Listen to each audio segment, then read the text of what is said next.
দর্শক, রংপুর কমিউনিটি টেলিভিশনে লালমনিরহাট থেকে স্বাগত জানাচ্ছি আমি খাইরুল কবির।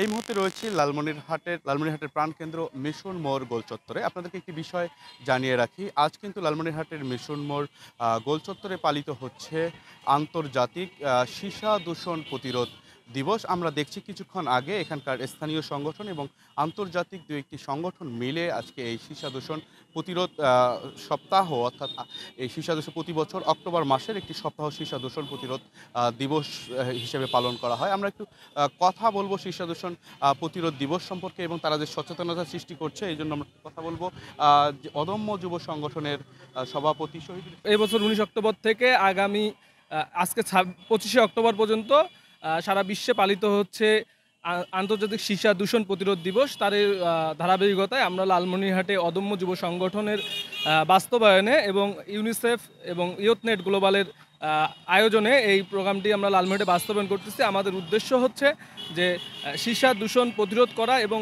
আমরা জানি যে প্রত্যেকটি এই সীসাগুলো আমাদের শিশু সন্তান এবং মায়েদের বেশি ক্ষতি করছে। এইটা দূষণ যেন প্রতিরোধ করতে পারি, এটা প্রতিরোধ করা সম্ভব, এজন্য আমরা সচেতনতার জন্য আজকে এই প্রোগ্রামটি আয়োজন করেছি। আচ্ছা, ধন্যবাদ শহীদ ইসলাম সুজনকে। আমরা একটু জানতে চাইবো যে আপনারা এই সীসা দূষণ প্রতিরোধ দিবস পালন করে কি সচেতনতার বার্তা ছড়াচ্ছেন, একটু জানাবেন। ধন্যবাদ আপনাকে। যেমন দেখবেন তুলনামূলক আগের চেয়ে যারা অটো ব্যবসা করে বা অটো চায় তাদের বাচ্চারা প্রতিবন্ধী হচ্ছে।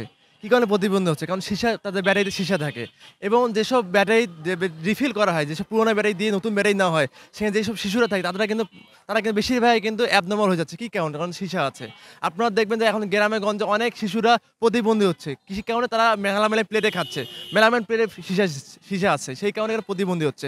সেই জন্য আমরা তাদের সচেতন করাচ্ছি, আমরা লালমনিরহাটের মানুষকে সচেতন করাচ্ছি যে কোন কোন জায়গায় সীসা আছে এবং সীসা খেলে তাদের কী ক্ষতি হবে সেটা আমরা বোঝাচ্ছি। আর চেষ্টা করতেছি যেমন আর জন্য মেলাইন প্লেট ব্যবহার না করে সবাই জন্য স্টিলের প্লেট এবং কাঁসার প্লেট ব্যবহার করে, সেটা আমরা মানুষকে বোঝাতে চেষ্টা করতেছি। ধন্যবাদ। এই সংগঠনটি কিন্তু আজকে প্রথমে রেলির মধ্য দিয়ে লালমনিরহাট শহরের প্রধান প্রধান যে সড়কগুলো আছে তা প্রদক্ষিণ করে মিশন মোড় গোল চত্বরে আসার পর তারা সীসার দূষণ প্রতিরোধে লিফলেট বিলি করেছে এবং জনসচেতনতা সৃষ্টিতে সাধারণ মানুষকে পরামর্শ দিচ্ছে যাতে তারা সীসার ব্যবহার না করে।